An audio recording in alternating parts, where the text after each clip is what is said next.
Boa noite, gente. Estamos entrando ao vivo.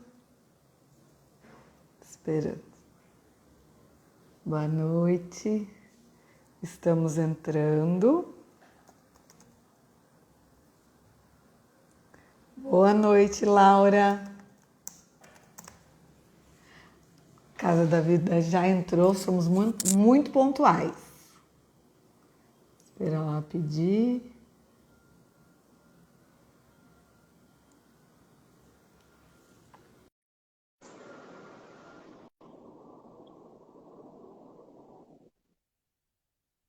Mari já entrou.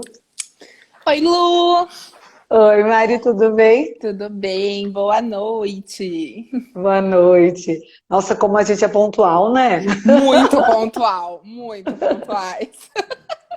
Quem vê Oito até horas em pensa, né, ponto. da minha parte, né, Luana? É o que eu posso dizer. Ai, gente, boa noite, galera tá entrando aqui. Bastante psicóloga. Laura falou que é da rede da É, Casa da Casa da Vida, Vida, isso. e que escuta falar muito bem do meu trabalho. Ai, que legal. Quem será, Eu, né, dona Luana? eu adoro essa rede também. Mari, primeira coisa, quando a gente marcou, eu fiquei um pouco indignada comigo mesma, que é a primeira vez que a gente faz uma live. Você sabe que eu pensei nisso, Lu? Eu falei, gente, nós nunca fizemos assim, acho que nem outra coisa, né? Nem outro vídeo. Ou seja, um Aham, momento muito especial. muito. Na hora que a gente marcou, eu fiquei pensando, eu falei, mas eu nunca fiz uma live com a Mariana. Meu Deus, que demora! Como assim, né? Pois é. Como Vamos ter que assim? agora correr atrás do prejuízo, Lu. Vamos fazer Vamos. outras. Agora eu tenho certeza que vão surgir mais uns 10 temas aqui pra gente falar. Ai, deixa eu ligar a luz aqui. Nossa, você vai. Tem uma pequena iluminação, só para melhorar aqui. Tá dando uma travada pra mim. Pra você tá normal? Tá, Lu, tá bem bom, Tá? na verdade. Ah, beleza, então. Travou um pouquinho, agora voltou. Bom, eu vou até retomar então como é que surgiu a nossa ideia de fazer a live, né? Como que chegamos aqui, né? Na semana passada eu compartilhei uma história que também, por acaso, foi a Luísa até que me mandou ela printou um relato na internet de um pai que contava que não tinha conseguido ver o filho por videochamada. Acredito que já estava combinado que ele não estaria com os filhos, né, nos dias de final de ano, mas que ele não conseguiu dar Uhum. Feliz Natal para o filho na virada de ano. Ele mandou mensagem antes para combinar, ele contava isso, printava assim a conversa, e a mãe só respondeu no dia seguinte, dizendo que já tinha passado e que o filho não tinha sentido falta. E aí surgiram, a partir disso, as pessoas se manifestando, relatando vivências nesse sentido também. De não conseguir ver, ou o contrário, de querer, mães relatando que queriam que o pai visse o filho, que o pai fosse mais presente e que não era, e que medidas judiciais poderiam ser tomadas nesses pontos. Na ocasião eu expliquei, a gente tem duas ações assim mais gerais sobre isso. Claro que casos de direito de família, eles são muito distintos, então cada ação vai ser muito específica para cada situação. Mas a gente tem uma ação de cumprimento de regime de convivência quando o pai e a mãe já fez um acordo judicial ou tem uma sentença que delimita como vai ser essa convivência. E uma ação mais punitiva, que seria uma ação de abandono afetivo, que é pelo pedido de indenização, pelo dano moral, pelo abandono. E aí, durante essas conversas e pensando sobre isso, a gente ficou pensando se valeria a pena ou não, vou colocar assim, provocar pais ou mães ausentes para fazer algo que eles, a princípio, não querem, porque não estão se dispondo a Uhum. fazer. E antes da gente começar a falar sobre isso, eu quero começar com uma pergunta, já que a ideia é pensar nisso do ponto de vista da criança. Uma Uhum. criança, ela precisa necessariamente de um pai e uma mãe compondo sua educação para ela viver bem? Uhum. Quando a Lu postou, né, gente, assim, esses stories, eu fiquei assim, até falei, Luana, vamos falar disso, porque assim, né, Lu?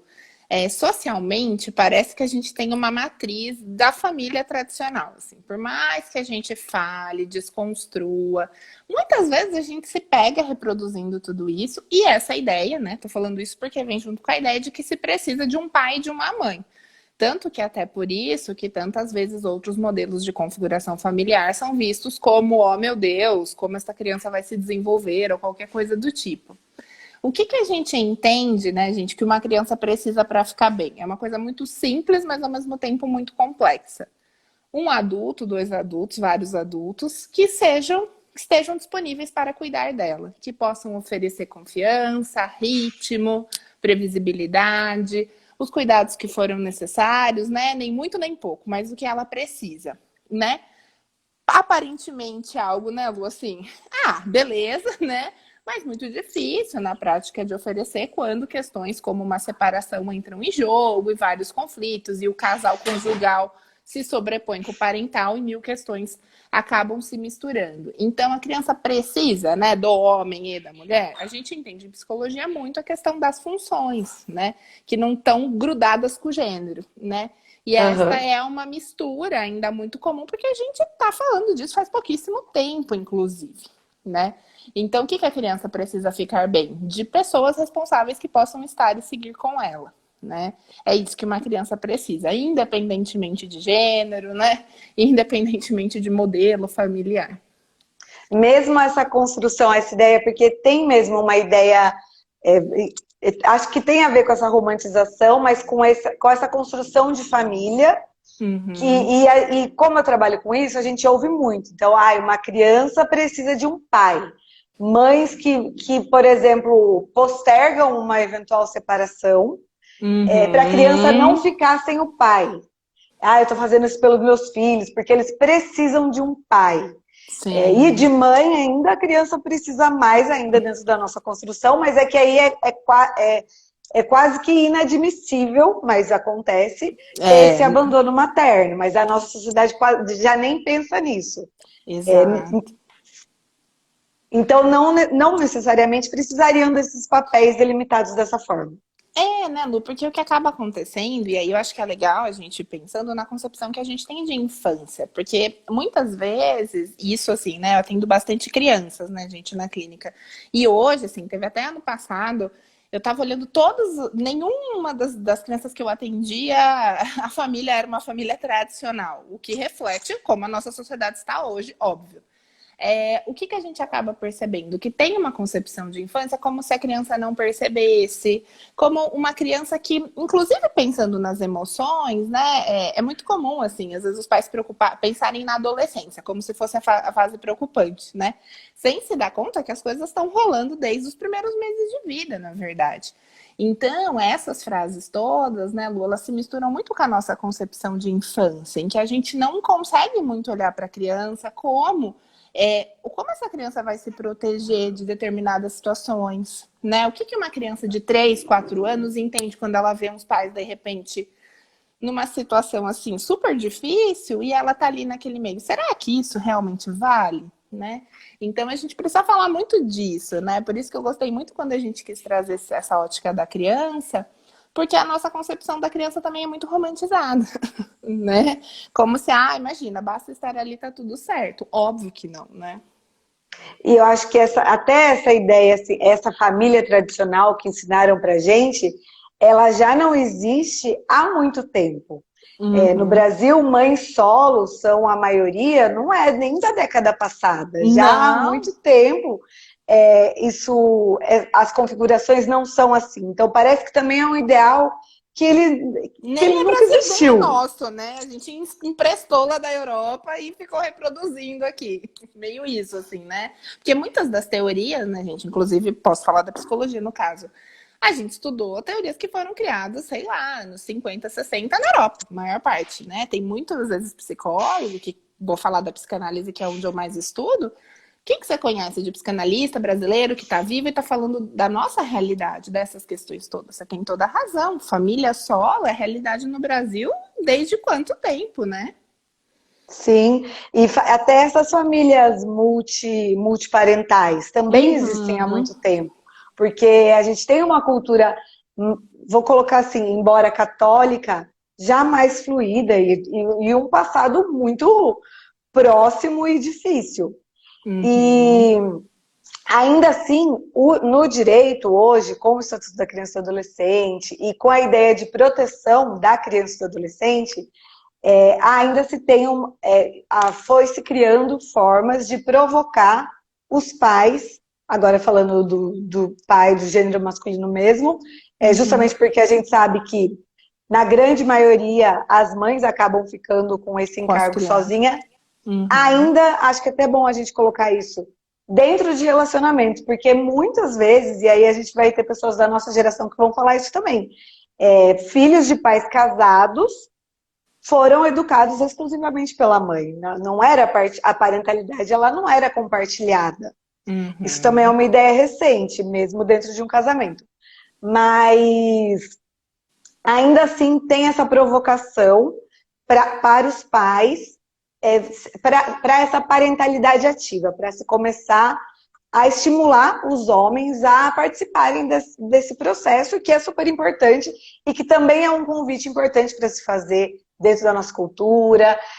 São vivências que são importantes, não são inválidas e vão ser boas sim. Porém, aí vem a próxima pergunta que foi no ponto que a gente estava discutindo. Se esse pai, vou colocar o pai, mas pode ser pai e mãe, não precisa ser exclusivamente o homem. Mas se essa pessoa que está sendo chamada a participar dessa educação, porque ela tem uma obrigação legal, que é o Uhum. dever do poder familiar, ela não quer. Como é que você vê essa provocação judicial para que essa parentalidade seja executada? Uhum. Eu acho que aí, né, Lu, do ponto de vista mais emocional, e se a gente pensar nesse custo para a criança, né, o que acaba sendo complexo, o que será que faz esse genitor, de repente, não querer, né, esta proximidade? E aí, quando simplesmente, né, se cumpre isso sem, né, um aprofundamento, lógico que a criança pode acabar, inclusive, ficando exposta a muitas coisas, né? E eu acho que esse é o nosso ponto de cuidado. Muitas vezes os atendimentos, né? Muitas vezes, sei lá, a mãe procura, né? Aqui também se repete isso. Muitas vezes são as mães que procuram, né? Psicoterapia infantil. Acaba sendo, sei lá, 90% dos casos. Até chamar esse pai pro consultório, que é isso que você está dizendo, né? De qual que é o lugar do pai nessa história, às vezes vem uma pergunta tipo, mas eu preciso ir, ela já sabe tudo, ela conta a história, né? Como se o lugar não fizesse diferença. Então, aí eu acho assim, o que a gente precisaria conseguir, né, avaliar, e muitas vezes o casal que está passando por isso não dá conta de fazer isso sozinho, né? O que está acontecendo nessa história? Acredito que nós, né, tanto direito quanto psicologia, entre outras especialidades, podendo ajudar nessa mediação, porque eu vejo que essa talvez seja a maior dificuldade, né? Essa mediação de se quer, o que se quer ter, o que se quer oferecer, o que não se quer, né? O que vai ser muito difícil, né, para uma criança lidar vai ser realmente ela se confrontar com alguém que não quer estar ali com ela, alguém que não está disponível, como eu falei, né? Não quer dizer que esse pai nunca, né, pai, mãe, sei lá, nunca venha querer estar, não quer dizer que coisas não podem se transformar, mas acaba sendo um pouco ingênuo da nossa parte a gente achar que a simples convivência vai fazer isso, né, se transformar, ai que fofa que a criança vai despertar sei lá o que em um adulto. Não é bem assim que funciona. Então, é difícil. São lutos, né, Lu? Acho que a gente pode pensar em lutos, inclusive, porque é o que você disse. Óbvio que se espera, né, socialmente, dentro dessa cultura toda que nós estamos dizendo, como assim? Deixando uma criança, né? Mas a gente precisa lembrar de olhar para a criança e ver o que ela consegue lidar. Porque a percepção da criança, gente, isso assim, é muito rico, né? Quando a gente para escutá-las, ela toma muito para si. Ela se vê, né, principalmente os menores, muito ela, né, como se ela tivesse algum tipo de controle, como se ela pudesse, né, os pais estão fazendo X questões por causa dela e ela é a criança da história. Então precisaríamos de alguma forma conseguir ser adultos, né, no meio de tudo isso. Então, assim, né, Lu, como eu vejo é que é uma questão muito complexa e que a gente não deveria, talvez, esquecer dessas nuances. Por isso que é muito bom quando a gente encontra alguém, né, como você, que a gente consegue ter esse intercâmbio das áreas, porque, né, tanto a gente precisa de você quanto você precisa da gente dar Sim. um bem bolado para cuidar dessas famílias. Como advogada, essa troca é muito importante para mim, porque eu vou conduzir um processo, eventualmente, um processo litigioso ou uma discussão de um acordo, que eu preciso minimamente pensar nessa criança também. Na verdade, em tese, a criança é o foco de É o qualquer foco, né? ação num processo de guarda, de pensão. A criança é o foco disso. Mas eu não tenho especialidade nisso e eu sei que o juiz também não tem. Uhum. Então, a gente precisa buscar nessas áreas essas orientações para conduzir de uma forma que seja protetivo efetivamente para a criança. Por outro lado, eu também me vejo no local pensando na realidade dessas mães, que a gente tem um ponto que é o desejo de exercer a parentalidade e fazer isso dessa forma mais plena, que é o ideal. Por outro lado, a gente tem a pessoa que sobrou ali, que tem o desejo, com uma carga muito grande, porque ela não tem a outra parte ali cumprindo o seu dever. Uhum. Uhum. E como é que a gente conseguiria? Não sei se tem, eu sei que não tem, É né? uma conta Mas que como é não que a gente fecha, pensa né? nisso, né? É. Exato, é uma conta que não fecha, né? Isso que é super complexo. Você falando, né, Lu, eu pensei assim, o quantas vezes, né, como seres humanos, né, gente que somos, acaba tendo muito essa sobreposição, né, dos conflitos. Então, você perde a criança de foco, como você falou. Às vezes nem é essa a intenção, né? Mas quantas vezes em sessões de orientação os pais chegam, você faz uma pergunta da criança, de repente eles já estão falando deles, né? Porque muitas vezes isso tudo está acontecendo no momento em que tudo ainda é muito recente, né? A separação, essa nova organização e etc, né? Então, acho que a gente não pode ir para um extremismo do deixa para lá e nem do eu vou lutar a qualquer custo, né?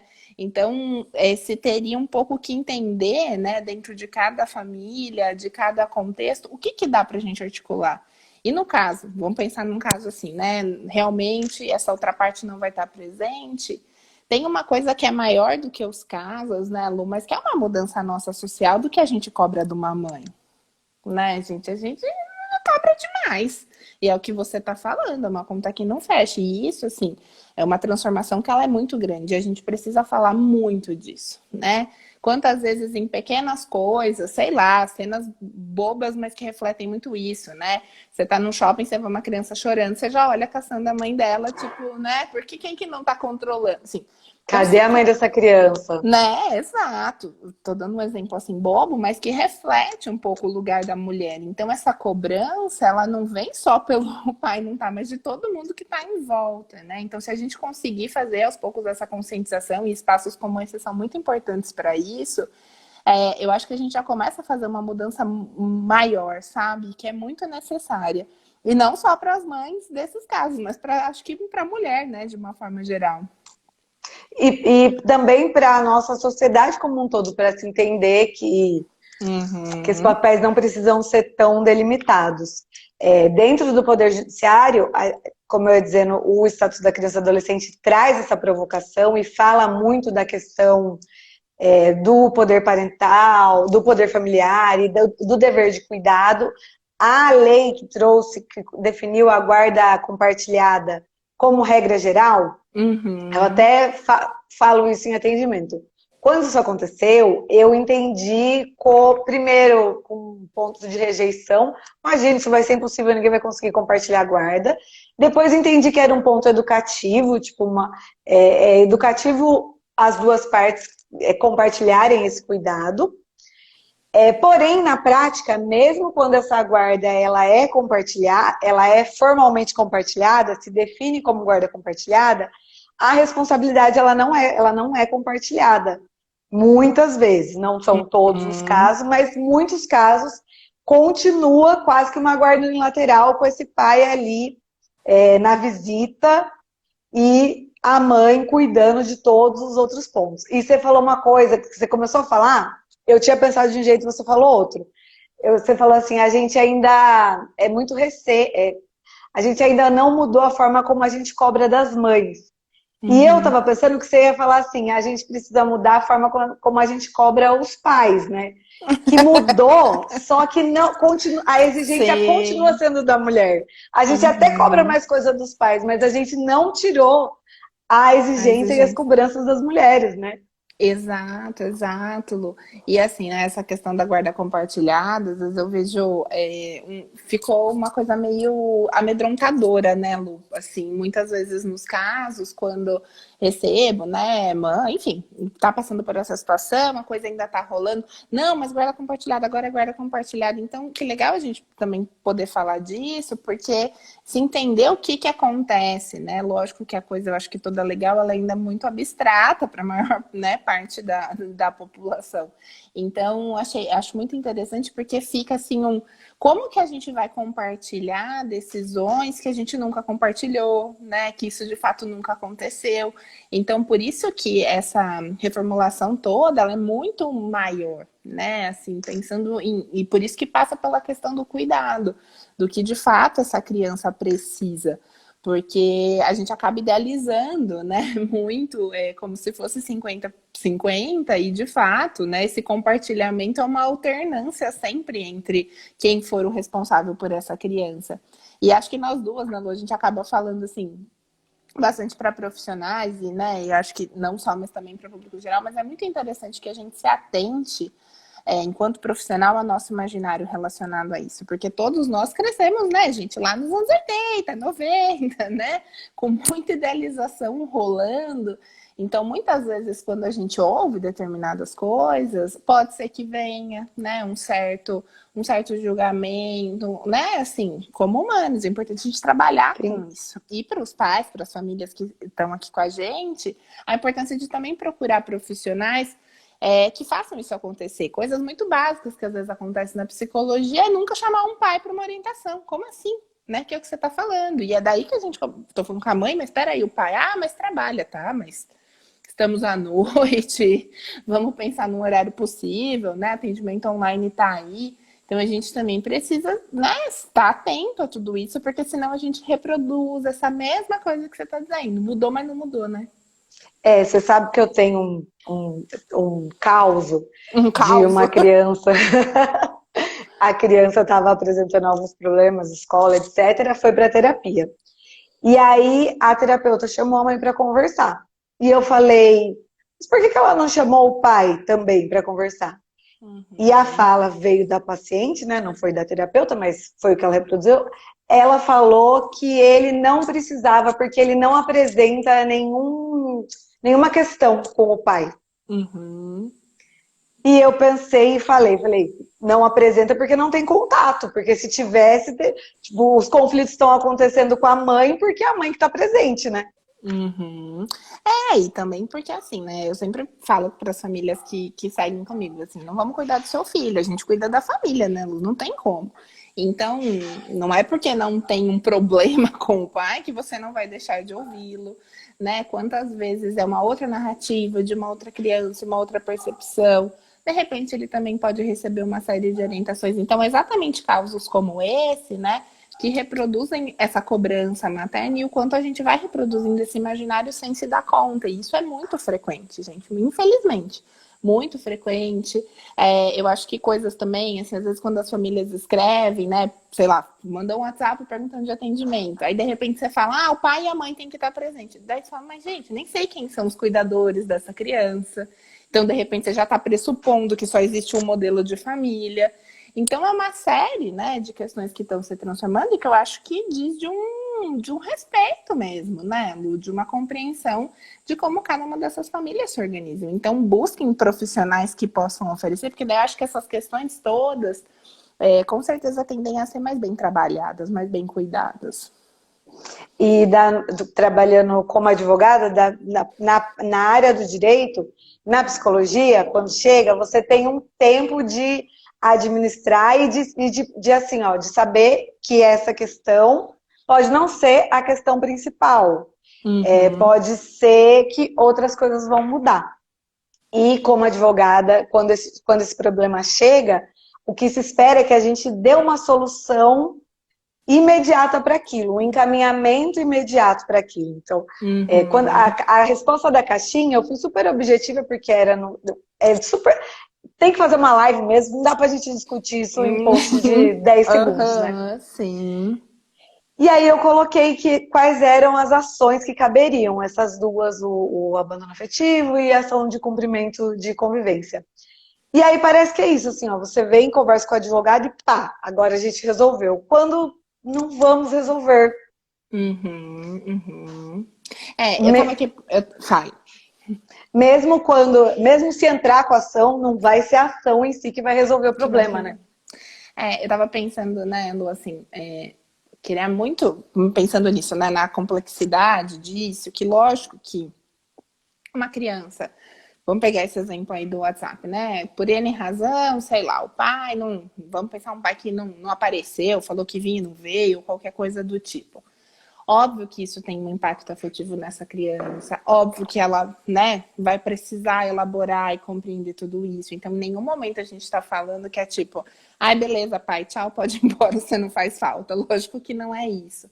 Mas eu acho que o que a gente acaba se embananando um pouco é que, como são questões muito difíceis de falar, as questões emocionais, e como você está dizendo, a gente não tem uma explicação para dar para essa criança, né? Assim, que solucione. A gente tem sentidos que podem ser dados, mas que não são, não existe a verdade dessa história toda.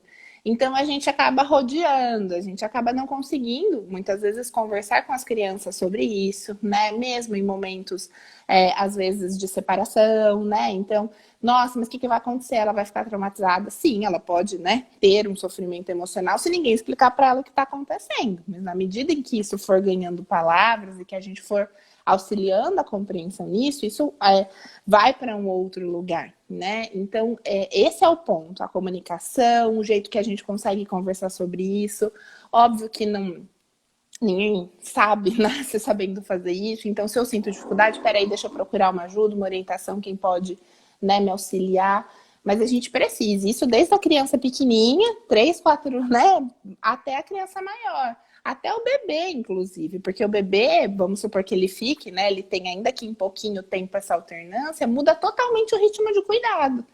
E ele vai sentir essa mudança através dos próprios cuidados físicos. Então, se a gente pensa do lado emocional, a gente também conversa com bebês, que é uma coisa que às vezes as pessoas falam, nossa, mas que doidas, né? Conversando com bebês. Mas tem todo um trabalho na psicologia dessa clínica, né, precoce, que a gente chama. Então, pensando nesse lado das crianças, a gente precisa ir auxiliando elas na construção desse sentido. E é uma coisa que acaba acontecendo muito pouco, né? Muitas vezes a criança vai de lá para cá e nem tá sabendo o que tá acontecendo, né? E acho que isso é uma orientação muito importante para quem for assistir, muito Uhum. valiosa. Como que faz isso? Porque o que eu vejo? A distância do que os pais comentam quando estão com esses conflitos. Tem duas hipóteses. Tem duas situações que eu vejo assim mais gerais. Uma Uhum. é que a pessoa que está cuidando e o outro, vamos colocar assim nesses personagens, mas gente, não é assim, tá? Não é radical, não tem É só para ficar mais didático, né, Lu? Mas não. não é que abandonou e é vilão e a outra que Uhum. ficou que é a santa, não é assim, são pessoas. Mas a pessoa que está com a criança, muitas vezes está com raiva, está se sentindo abandonada, está sentindo que abandonou o filho, e aí ela joga aquilo, até sem querer, ela coloca aquilo para a É. criança. Uhum. E tem uma outra situação, na fala, assim, já coloca alguma coisa, seu pai não veio porque ele fez isso, por causa disso, porque ele parou de pagar pensão e por isso que ele não veio. Tem essa forma de lidar. E tem uma outra forma que eu também não sei se também não sei, vamos conversar, porque eu realmente não sei. Que é quase que mentir. Uhum. Que então, eu não quero que ele sinta raiva do pai, eu não quero ser alienadora. As mães têm muito medo da lei de alienação parental, porque hoje, assim, qualquer coisa que acontece, enfrentamento que ela faça, vem essa questão da lei da alienação parental. Para quem não sabe, a lei de alienação parental vem meio que para regular essas condutas do pai ou da mãe, falar mal, fazer falsas verdades para o filho. E foi uma lei construída para punir mulheres ela é bem problemática. Mas as mães têm muito medo. E aí passa para esse outro ponto, que foi, filhinho, seu pai não veio, porque eu acho que ele teve um acidente, viu, ele queria muito, e na verdade a pessoa nem ligou, não falou nada. Como é que a gente consegue fazer essa... Como seria essa comunicação ideal, assim, para a criança? Eu acho que, não sei se tem a ideal, né? Vamos tentar possível, que é de alguma forma, né? A gente conseguir separar, né? Isso que você falou, que é muito, na prática, realmente, né? É muito desafiador. Essa sensação do abandono da mulher, né? Ou, enfim, do cônjuge, e o abandono da criança, né? De alguma forma. Essa figura marido, mulher e a figura pai e mãe, né? Acho que esse seria um ponto importante. Nessas orientações, né, em que esses temas surgem, lógico que tem horas, gente, que estamos falando de coisas humanas, né, e que de repente vai ter uma situação, vamos falar desse primeiro extremo que a Lu disse, né, que é um vômito aí, se fala alguma coisa que de repente, poxa, foi muito para a criança lidar. E aí, lógico que a gente pode explicar para ela, né? Explicar que o pai ou a mãe estava muito nervoso, que acabou falando, que acabou se misturando, me desculpa, isso é coisa de adulto, isso não é coisa para você, né? O que está acontecendo é isso, isso. E isso sempre pensando que idade essa criança tem e o que ela é capaz de entender. Eu vou dar um exemplo só para ficar um pouquinho mais claro o que eu estou falando. Por exemplo, crianças de 4, 5 anos, gente, elas estão numa fase que a gente chama de pensamento mágico. Então, elas estão numa coisa ainda muito faz de conta. O que acontece? Esta criança pequena, se ela não vai recebendo esses sentidos, muitas vezes ela vai imaginando, né? Então, coisas, por exemplo, nós vamos ali, sei lá, né? Uma coisa assim. Ela pode sentir que ela nunca mais vai voltar. Para ela, a noção de tempo ainda é muito difícil, né? Então, o que é ali? Onde que é ali? Então, quanto mais a gente conseguir dar esse contorno, né? A gente fala assim, em psicologia, a gente acalma essa criança. Muitas vezes na sessão, por exemplo, eu mostro no reloginho quanto tempo a sessão dura. É quase como numa visita, por exemplo, os pais pudessem fazer isso, né? Então, depende muito da fase da criança. Crianças maiores de 7 já estão numa coisa mais racional, a fase cognitiva já está bem melhor. Então, assim, elas até já conseguem, né? Ter um nível de conversa melhor. E o que eu acho importante e que eu vejo as mães se colocando muito nesse lugar, Lu, é assim, não quero que meu filho sofra. E não vai ter jeito, gente. Óbvio que vai sofrer, mas a questão é que a gente pode auxiliá-lo, estar ao lado, ampará-lo. Então, eu acho que essa comunicação também fica mais leve na medida em que a gente tira esse peso que eu preciso, assim, tirar o sofrimento, porque coitadinho. Pelo contrário, se ele puder sentir, se ele puder comunicar, seja através de um choro, seja através de uma birra, vai, um péssimo termo, mas só para ficar mais claro, isso é muito importante para a criança, né? E que esse adulto que esteja ali possa conter. E muitas vezes, como você disse, tá difícil para quem tá ali, por exemplo, para a mãe, quem que pode estar ali? É uma avó, é uma tia, é uma vizinha que tá com mais... Né? Uma pessoa que consiga estar separada do conflito, que tá com a mente mais limpa e consegue ali naquele momento que o negócio tá pegando fogo para ele respirar do banheiro, ótimo. Então, vizinho, aqui, nossa. Porque é óbvio, essa mãe, né, esse pai, ele também tá passando por um monte de coisa. Mas eu acho que talvez a grande resposta aí para nossa pergunta seja isso, né? Entender que a criança vai sim sentir sofrer, não se traumatizar e que ela precisa passar por isso, né? Mas ela pode passar sendo amparada, acolhida, né? Mas ela precisa falar do que ela está sentindo e dos impactos que isso causam nela. O outro extremo, que é o mundo cor-de-rosa, também não funciona, né? Não funciona porque o que acontece na prática é totalmente diferente. E aí fica uma dissonância muito grande entre o que estão me falando e o que eu tô vivendo. Então, peraí, alguma coisa, né, está errada. Então, eu acho que a gente, muitas vezes eu ouço assim, não, eu vou falar mesmo a verdade pra ele vai saber quem é o pai dele, né? Umas falas mais assim. Então, essa hora não é hora de falar nada, essa hora é hora de respirar, né? Porque a gente acaba realmente, né, se misturando com este conflito todo e não fornecendo para a criança, de repente, as informações que para ela são importantes para ela elaborar isso que ela está vivendo. Então, eu acho que é um pouco aí que essa comunicação possível se instala, né? Na medida que ambos, né, às vezes são versões diferentes da história, e são mesmo, né? Porque são dois seres humanos diferentes, e aí não se trata de quem que é o certo, quem é o errado. Mas são todas coisas que levam um certo tempo, né, Lu? E um processo para assentar, né? Por isso que eu acho que acaba sendo, né? É o que você falou do tempo que a psicologia tem. A gente tem a possibilidade de fazer esse trabalho porque o nosso se estende, né? Assim, tem esse respiro maior.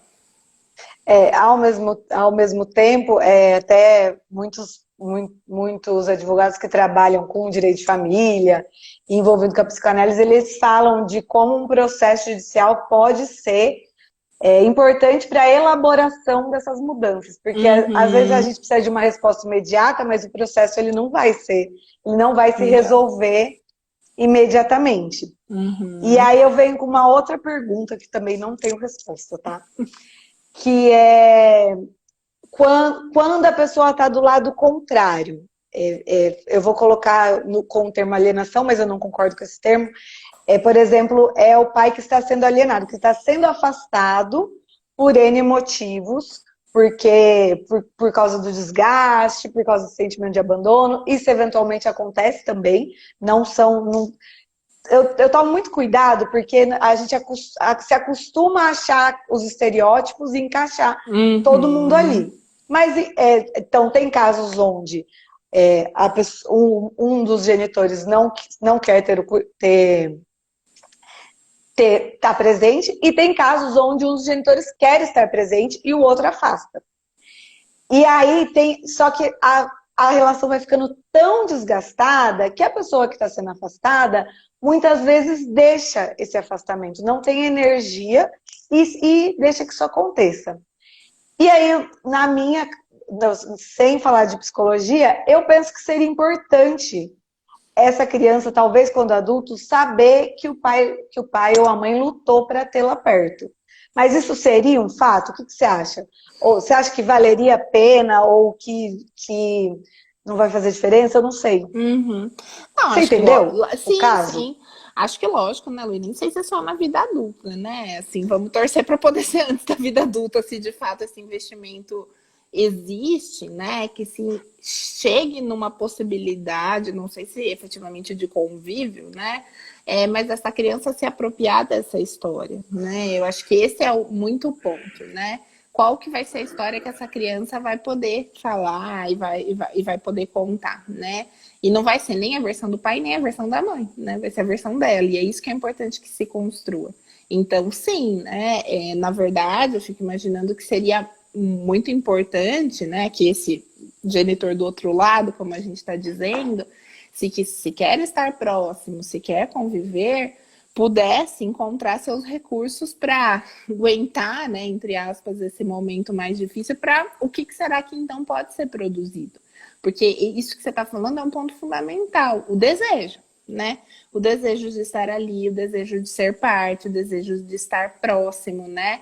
E de efetivamente participar da vida dessa criança. E esse elemento, né, para a psicanálise, talvez um dos mais importantes, é um direcionador para a gente, né? E muitas vezes, por uma imaturidade mesmo, se não se sabe muito como colocar esse desejo em marcha, né? Como fazer de fato ele se transformar em alguma ação efetiva de cuidado dessa criança.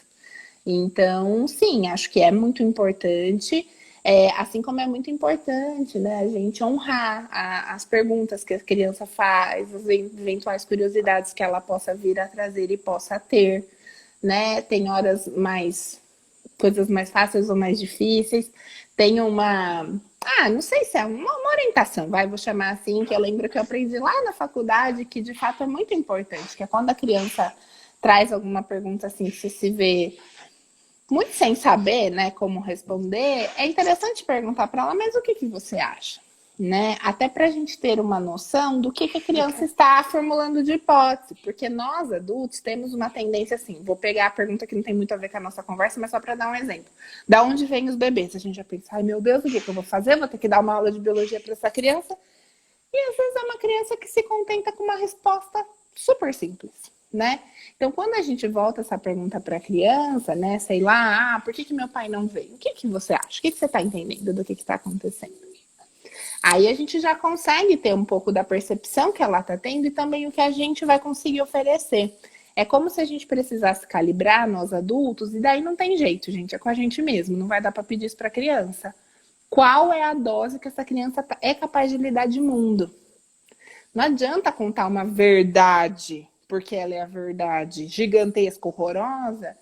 E que é sua, na verdade, né? E que é Muitas vezes. sua, e que essa criança não vai conseguir processar, mas também não adianta ficar, né, pintando e transformando tudo num conto de fada. Então, assim, esse é o desafio, né, Lu? Mas que a gente possa, de fato, honrar aí a percepção das crianças, porque estão ligadíssimas, né? A gente fala que eles são grandes parabólicas aí nas famílias, e a psicoterapia infantil comprova, entre aspas, muito isso, porque a criança capta o que está acontecendo, né? Ah, mas ninguém falou. Sim, não é pela comunicação verbal, muitas vezes é a não verbal, é a atenção, é o silêncio, é a própria movimentação corporal da família. Por isso que a ideia que a gente estava falando lá no começo do nosso encontro, de vamos ficar casados porque precisa de pai e mãe, não funciona tão simplesmente assim, né? E também traz essa. Também diz muito sobre como essa família funciona e como que referência que essa criança vai ter de família, né? Sim. Que ela vai entender que não importa o que aconteça, se você se tá bem ou se tá ruim, se tá feliz ou se não tá. Uhum. Exato. E as crianças, né, gente, assim, como eu disse, não que elas não sofram, mas elas acabam, né, assim, tendo uma plasticidade para lidar com as coisas que é muito bacana. E que, lógico, que nós adultos esquecemos disso, né? A gente já fica mais duro, mais enrijecido dos nossos jeitos de compreender, de funcionar.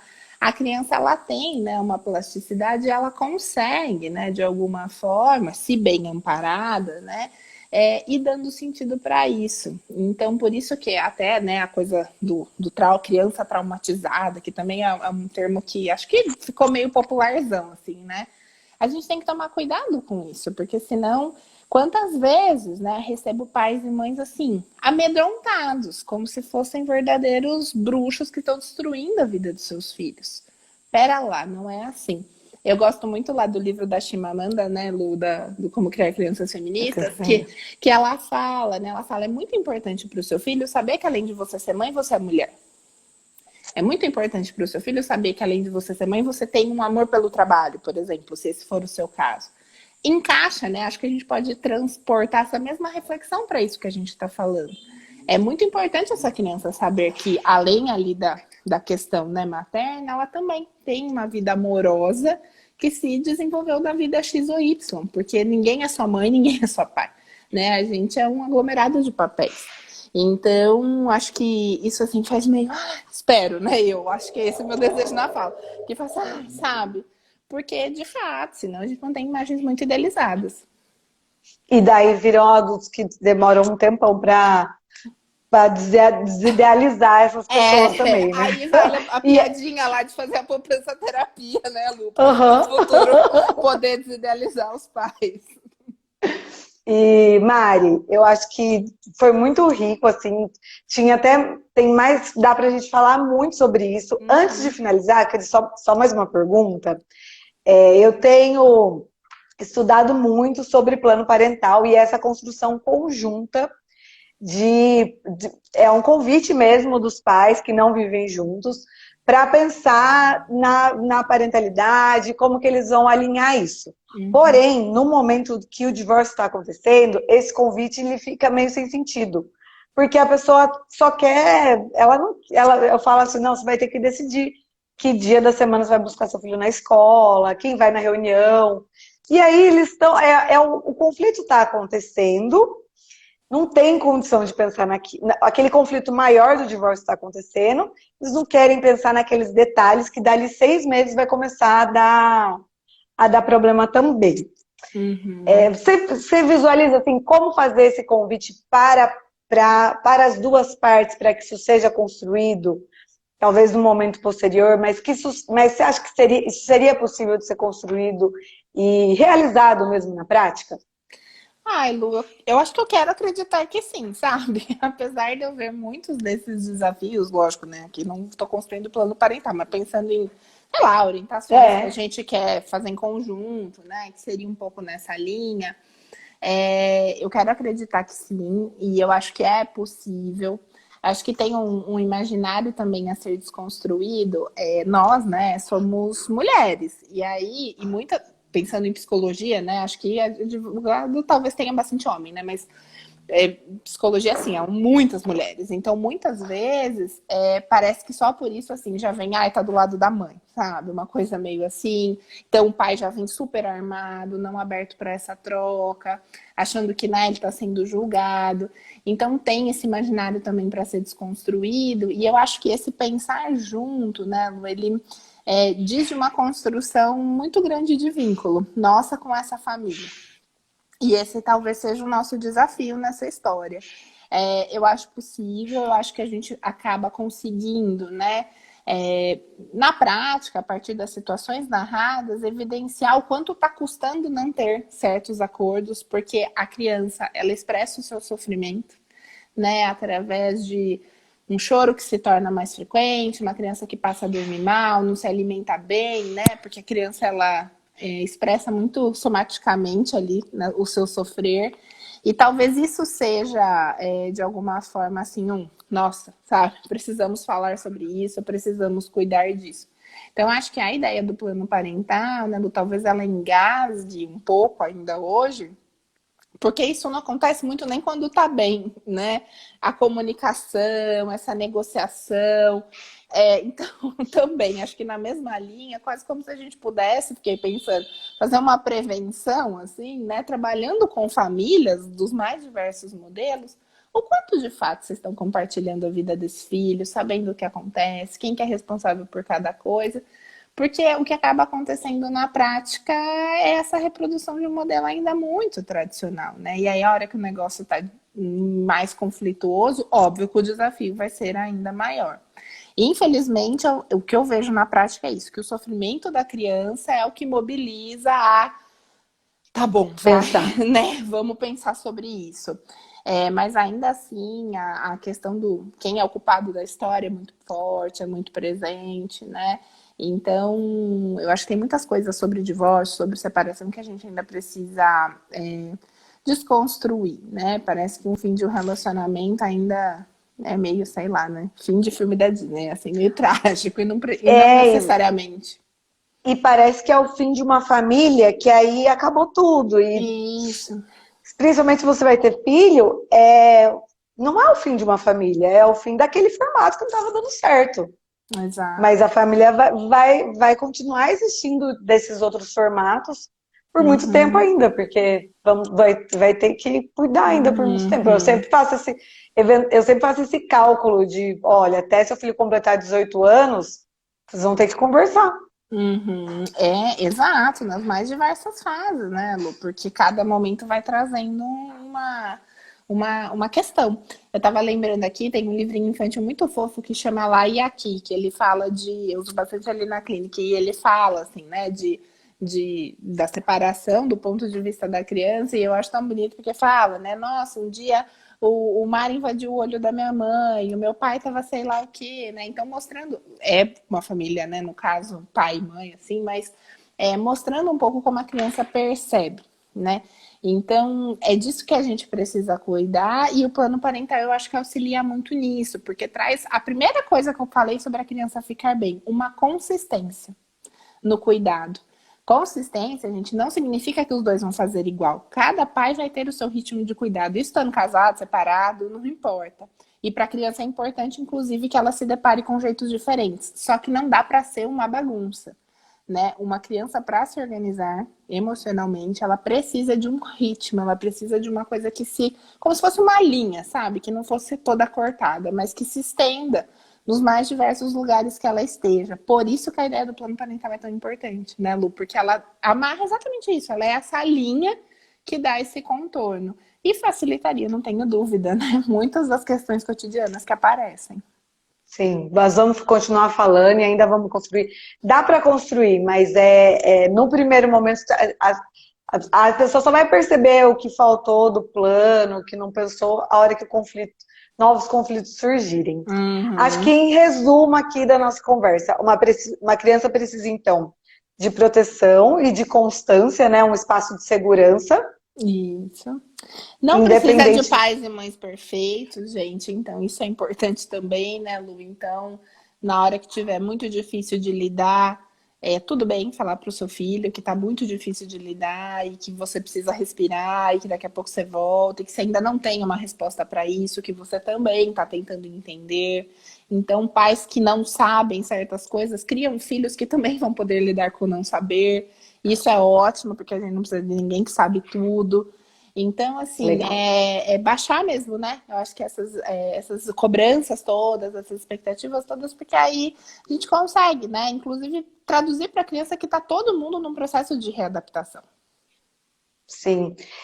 Uma rede de apoio que Uma, consiga também ter essa separação, né? e Para dar esse acolhimento quando os dois ou uma das partes está muito envolvida no conflito Uhum, uhum, exato. e ouvir a criança. Ouvir a criança e conseguir, né, comunicar também para ela o que está acontecendo em momentos que você percebeu. Acho que principalmente, né, gente, entender que se ouvir a criança não é só ouvir a fala, mas ouvir os diversos modos que ela expressa o que ela está sentindo. Quanto menor, mais ligado ao físico, ao motor vai estar, sabe? A alimentação, Legal. né? Então isso também é uma coisa importante, porque muitas pessoas falam, ah, meu filho volta da casa do pai e não fala nada. E óbvio, né? Você vai ficar, e aí, o que você fez lá? O que aconteceu? Né? Mas ele fala de outras formas, tanto lá quanto aqui. Então, é Uhum. também a gente ampliar essa nossa escuta para além do verbal. Legal. Mari, muito obrigada. Eu Ah, me dei conta que imagina. eu não te apresentei. Então, se É porque apresenta a um pouquinho, gente fala já do é seu tão trabalho. assim, né, Lu, que É. nem apresenta. Bom, gente, eu sou psicóloga, né? Como vocês imaginam. Enfim, sou psicóloga. Eu e Luísa temos um espaço aqui em Piracicaba chamado Casa da Vida, onde a gente tem os atendimentos psicológicos, mas além disso, cursos, workshops, oficinas, tudo pensando na parte de equilíbrio emocional e também uma parte voltada para a formação de profissionais, então uma série de cursos de psicanálise. Então, enfim, sejam bem-vindos à nossa casa. E eu amei nossa conversa, me chame sempre. Você sabe que sou sua fanzoca, tá bom? Admiro muito o jeito que você conduz essas situações tão desafiadoras.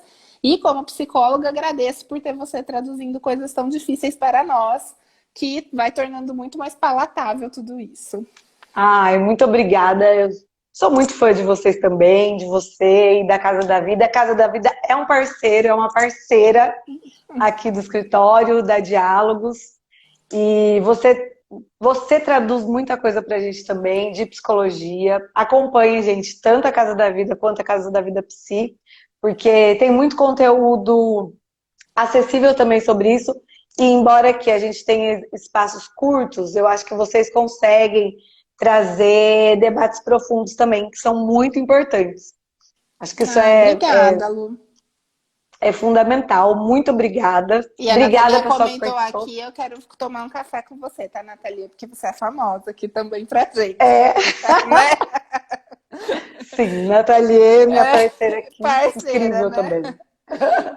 Lu, um beijo, muito obrigada, viu? Até a Um próxima. beijo. Obrigada, obrigada, gente. A live vai ficar salva para o pessoal que não conseguiu assistir poder assistir também. Um beijo, boa noite. Tchau, Lu. Tchau.